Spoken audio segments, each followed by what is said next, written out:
cabecera del Monte de los Olivos, viendo aquella ciudad tan preciosa, dijo: todo esto se va a desmoronar, todo esto quedará en nada, porque no habéis oído la palabra. Y entonces, en conmemoración de aquello, el arquitecto de la mayoría de los templos de Tierra Santa, que ahora no me acuerdo del nombre, construyó allí una preciosa capilla. Los que habéis estado en Tierra Santa, lo recordáis, Pibi, bueno, con la parroquia hemos sido un grupo numeroso, hizo una preciosa capilla, el símbolo así como una lágrima, o sea, así como una lágrima, ¿no? Empiezan menos y acaban más, y allí, en el ancho de la lágrima, es donde están los bancos y la altar. Y en lugar de poner un retablo, este arquitecto puso una vidriera blanca, de tal manera que estás celebrando la misa, los que están participando en la misa, están viendo el Jerusalén que había presagiado. Jerusalén, Jerusalén, que has matado a los profetas, que no has escuchado ni al Hijo de Dios, que no encuentras la palabra que te ha venido revelada. El templo será destruido y todo será devastado, y vendrán miles de culturas. Y ahí lo tenemos todavía, con otras religiones allí peleándonos por el sepulcro del Señor. Entonces, Dios, manifestando la misericordia, mandó a su Hijo. Y su Hijo fue la ternura de Dios. Él pasó actuando en ternura y misericordia con todos. Cualquier pasaje del Evangelio que veáis, incluso en el Evangelio de hoy, incluso cuando usa el látigo para expulsar a los cambistas del templo, está actuando con misericordia, porque está diciendo: este templo es casa de adoración y no podéis convertirlo en una cueva de ladrones.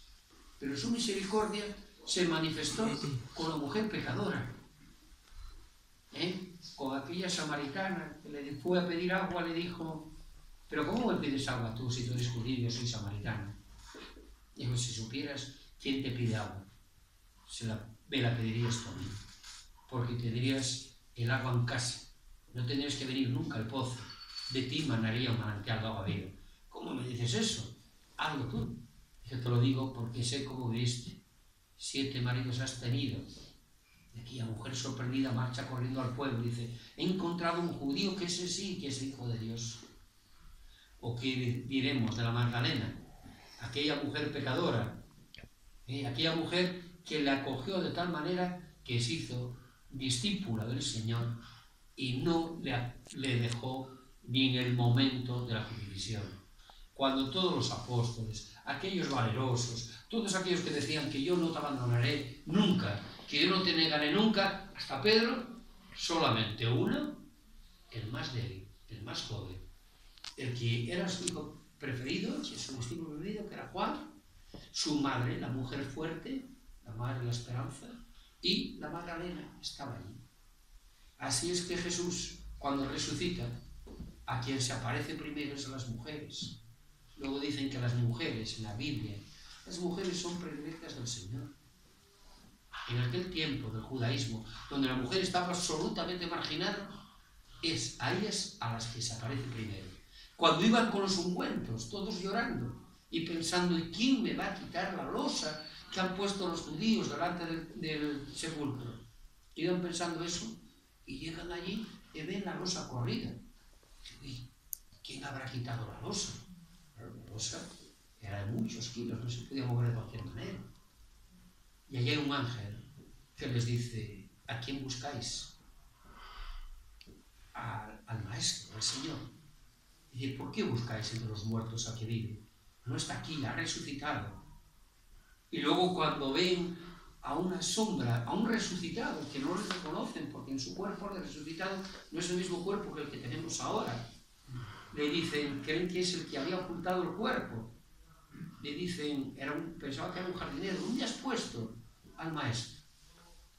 Dice: yo soy, mirad mis manos.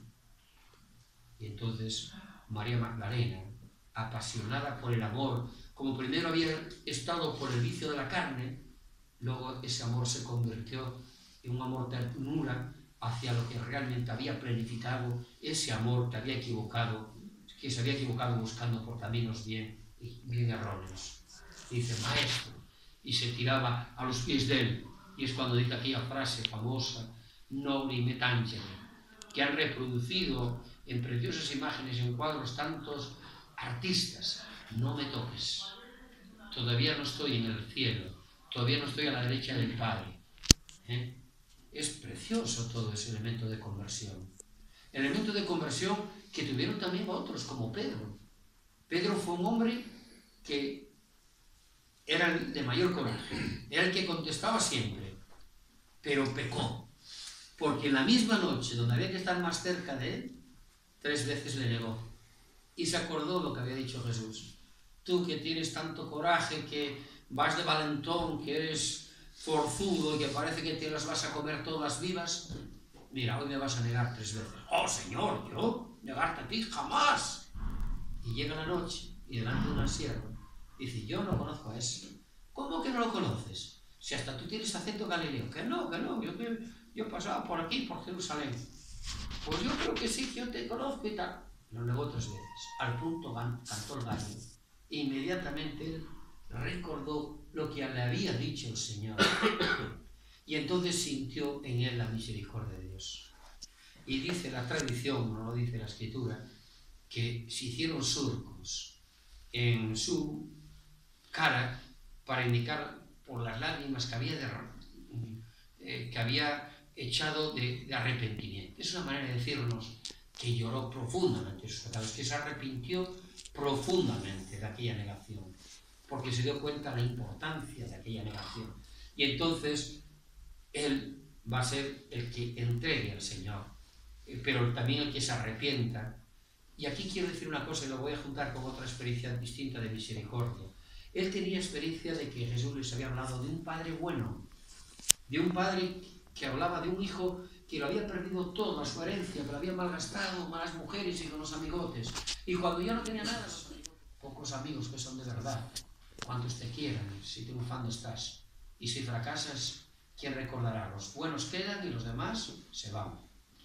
Esta la cantamos cuando yo era seminarista, ese que ya pasó mucho tiempo. Bueno, pero quiero decir que aquel lo había gastado todo, así de esa manera. Pero él recordaba aquello. Dice, Dios nos habló de un Padre bueno, que es misericordioso. Pues yo tengo memoria de la misericordia y yo lo voy a llorar y arrepentirme, porque sé que me va a perdonar.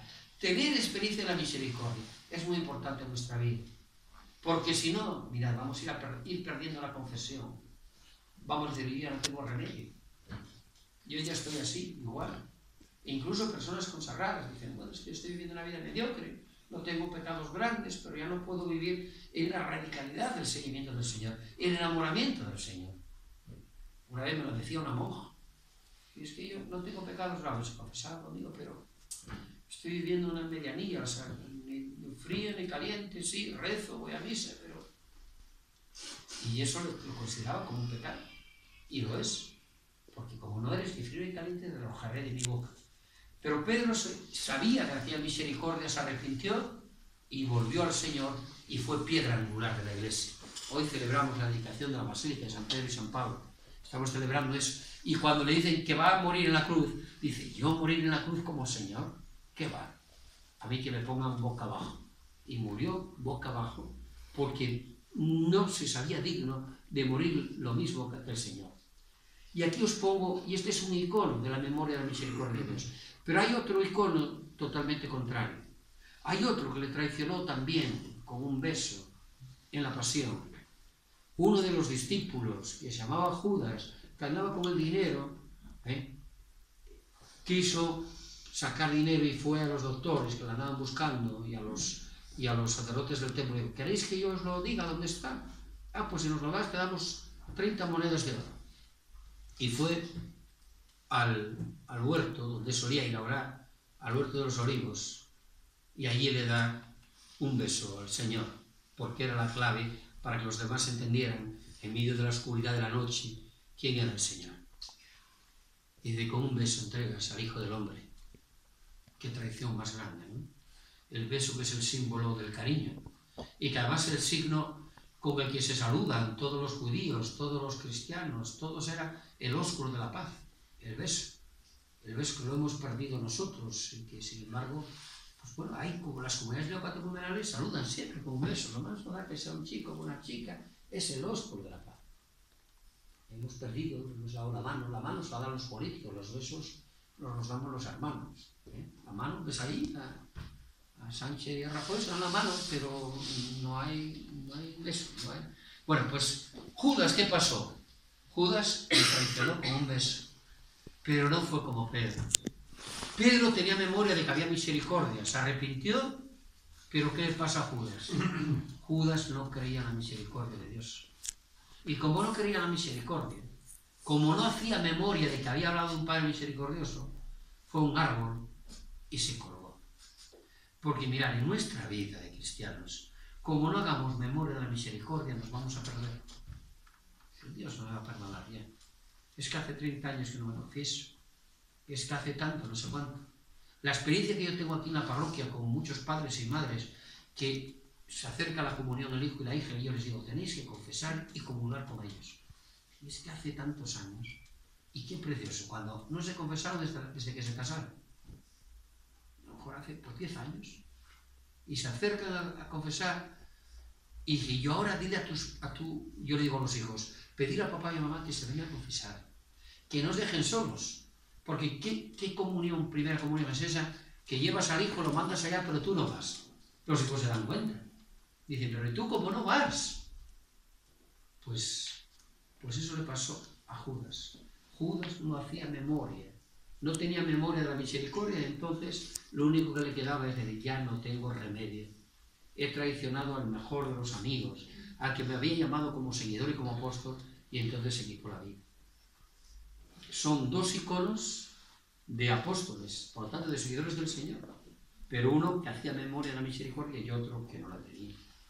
Y Jesús fue haciendo de la misericordia lo fundamental de su vida. Recordar a Mateo.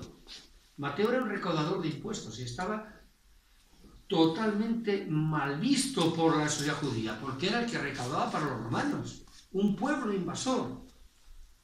Pues se acerca donde estaba él y le llama a ser discípulo suyo. Y se convierte y se hace discípulo. Un caso incluso mucho más patente es el de Zaqueo. El de Zaqueo es un ejemplo muy bonito, porque Zaqueo era también recaudador. Era el jefe de los recaudadores de aquel pueblo. Y además estaba un pueblo muy bonito. Si vais a Jerusalén, bueno, ahora no está tanto, pero bueno, él vivía en Jericó. Y Jericó es un pueblo que está camino de Jerusalén. Jericó era como un oasis en medio del desierto, lleno de palmeras. Era uno de los pueblos más preciosos. Y por eso, en Jericó, entra Jesús en Jericó. Zaqueo, que sabía que venía, pues se acerca y lo busca. O sea, Zaqueo era pecador, pero estaba buscando al Señor. Una búsqueda del Señor. Que lo malo es cuando no hay búsqueda, cuando ya nos contentamos con nuestra vida de pecados. Y entonces, como era muy pequeño de estatura, cuando dice eso el evangelista Lucas, lo dice no solamente porque fuera pequeño de estatura, sino que ser pequeño es ser mezquino. Ser mezquino es ser rácano, que no tenía compasión de los demás, que le sacaba su dinero de cualquier manera, que no era compasivo con los demás. Y como había una gran multitud que no le permitía ver, él andaba buscando y mirad cómo se las arregló. Subió a una rama de un árbol, un sicomoro, que es como una higuera. Subió allí para verle. O sea que él le buscaba y se las arreglaba para buscarle. No era una búsqueda cualquiera. Pues arregló y buscó, se subió allí y vio al Señor, pero tomó la iniciativa el Señor, primereó el Señor. Igual que Dios primerea, su Hijo también primerea. Y mira cuál multitud había con él, pero se fija en él. Y mira para allí, estaba colgado como ese foco. Ya vino la crítica, porque todo era criticable en Jesús. Ir a comer con un pecador era convertirse en pecador. Dice, ¿y este que es tan bueno y tal? ¿Cómo va a comer con pecadores y con publicanos? No sabe a dónde va. Y entonces él lo vio, o se lo suponía. Llega a casa de Zaqueo, y Zaqueo inmediatamente se convierte. Dice, mira, la mitad de mis bienes la voy a dar a los pobres, y si alguien robe algo le voy a dar 3 veces más. Fijaos la conversión. Porque muchas veces la conversión también pasa por el bolso. no nos damos cuenta. Pero eres generoso tú con los demás. Porque claro, convertirse, pero era mucho dinero lo que él tenía. Y es un buen signo de conversión. Y les dice a los que estaban criticándole por allí, hoy ha entrado la gracia de Dios en esta casa. Hoy el cielo está de fiesta, porque hay más alegría por un pecador que se arrepiente, que no por 99 justos que no necesitan penitencia. Y nosotros tenemos que tener esa experiencia de Zaqueo, buscarlo a él, buscarlo y saber que él nos está buscando. Simplemente que hoy vengáis a oír esto, es una ocasión. Es decir, pues Dios se vale igual de mi humilde palabra, de mi imperfecta palabra para deciros, estáis a tiempo. No solamente porque sea el año de la misericordia, porque siempre estamos a tiempo. Aunque hayamos cometido lo que más sea. Y pensad que cuanto más grave sea el pecado, mayor alegría. Y el sacerdote os dará un abrazo mucho más generoso. El Papa Francisco, en una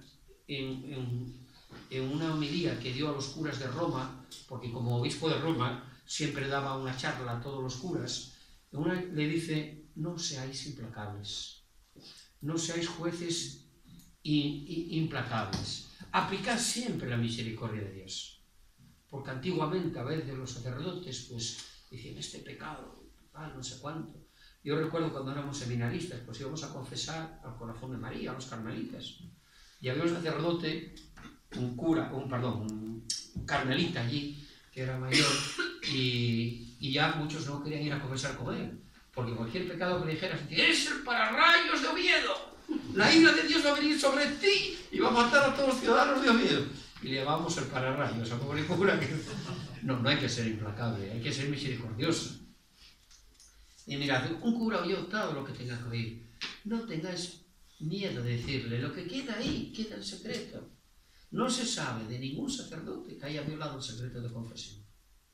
Y que además os va a ver mejor. A veces vamos a un cura que sea sordo, que no me conozca, pero si es mejor que te oiga, es mejor que te conozca, va a seguirte mejor, tendrá una misericordia mayor contigo, va a hacer un seguimiento contigo. No tengáis miedo a confesar. Y al mismo tiempo también ser instrumentos de la misericordia de Dios. Yo este año, algunos que vosotros me pasasteis de la cofradía, es sorprendente. He tenido casos de conversión aquí en la cofradía, y lo digo porque no hay aquí ninguno delante de esos, preciosos. No digo nombres. Muchos de ellos los decís, lo sabéis, porque lo han dicho ellos, no porque lo haya dicho yo. Y entonces ha sido precioso, confesiones de chavales de vuestra cofradía. O gente que siguió el proceso catecumenal, que recibió el bautismo, la confirmación.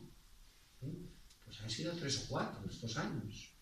Y que hoy siguen todavía en grupos de la parroquia, que siguen todavía allí participando de grupos de adultos. Pues eso fue la cofradía. La cofradía tenéis un papel, y no os estoy echando incienso, que aquí huele muy bien y no lo voy a echar yo. Pero os digo que tenéis un papel muy grande. Mirad, esos chavales no vendrían a la parroquia. Esa gente a lo mejor no tendría modo de conectar con un cura. No habría modo, porque encima pues, nos tienen estigmatizados. Porque hace un cura cualquier cosa, en Guatemala ya se sabe aquí en primera página. La prensa se enseñará con los curas son esto, los curas son pederastas. Habrá de todo, habrá. Pero por Dios, no pensemos que sea así. Y si hay un pecador ahí, mirad, hace más ruido un árbol que cae que no un bosque entero que están los árboles de pie. Y yo, la mayoría de los curas, por no decir el 100%, que conozco son buenos y quieren lo mejor.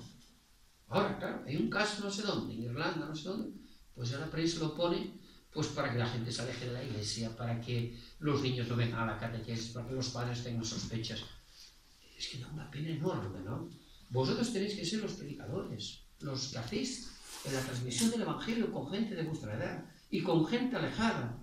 Yo de verdad os digo, y ya veis que muchas veces lo reconocí, y uno de ellos incluso cuando llegamos a la catedral, uno de ellos se presentó allí y le dije a don Benito, mire, este ha tenido una conversión radical este año. Pues hacer ese papel, tenemos que hacerlo como, voy a ir acabando, tengo mucho más, pero es que no quiero pasarme los 3 cuartos de hora. ¿Recordáis aquel pasaje de un paralítico que llevaban a curar a Jesús? Pues lo llevaban a curar con la andarilla esta, ¿no? Sería una andarilla, con 4, pues lo llevaban o 2 o 4, si pesaba mucho lo llevarían 4, si no con 2 ya bastaba, o si eran cachas como tú, con 2 bastaba, si no, bueno, pues lo llevaban a Jesús y vieron que donde llevaban a Jesús, Jesús estaba en una casa y no había modo de entrar hasta Jesús, no había modo, igual que a Zaqueo igual que a Zaqueo se lo impedía la multitud, ahí la multitud bien se impedía acercar a Jesús. Siempre las multitudes, lo vemos en el Evangelio, como a los niños, les impedían acercarse a Jesús. Pues dejad que los niños se acerquen a mí. Y entonces Zaqueo se las valió y dijo, voy a buscar una rama y me cuelgo allí porque sé que por aquí va a pasar. Y los amigos de este paralítico, fijaos qué buenos eran muy listos. Dijeron, pues vamos a subir hasta la terraza, allí no hay tejados como aquí, llueve menos. Y entonces hay unas claraboyas, hay unos tejados lisos en Tierra Santa. Entonces quitaron la claraboya y lo bajaron por allí como si fuera una visión del mundo. Lo bajaron hasta Jesús. A mí me recuerda el papel que tenéis que hacer la cofradía. Ser amigos de paralíticos. No lo digo de aquellos que anden con muletas. Para eso están Andrés allí, que les dan unos masajes y empiezan a correr. Lo digo de los paralíticos que no saben andar en esta vida alegres, de gente que está inútil para conocer al Señor, de gente que está ciega, de gente que se ha metido en la droga, de gente que se ha metido en tantas cosas. Y nosotros tenemos que hacer que ellos se acerquen al Señor. Y además tenemos que hacerlo como el pasaje del buen samaritano. No digo el nombre. Y puedo ir por la mañana. Pues mira, por la mañana, un día que no tenga clase, y ahí se presentó a las 10:30. Y confesó, y tomó su café, y fumó. Dijo, no te puedo fumar. Bueno, en la cocina fumas, fuma comer con la cocina. Y eso tenéis un papel vosotros muy importante, porque la misericordia no se acaba el domingo, se acaba un año de la misericordia. Pero esto fue para actualizar la gran fuerza de Dios en nosotros, esa misericordia. Y a vosotros, a cada uno de vosotros, yo cuento con vosotros para ser testigos de misericordia. Y como decía Ramón al principio, yo estoy siempre dispuesto.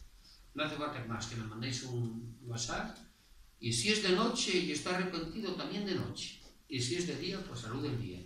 Pero además estas noches, que hay una luz tan grande, pues también lo hacemos. Gracias, y seguid así, siendo un banderín de enganche para tantos jóvenes que están alejados de Dios y que por la cofradía se acercan a la misericordia del Padre. Gracias.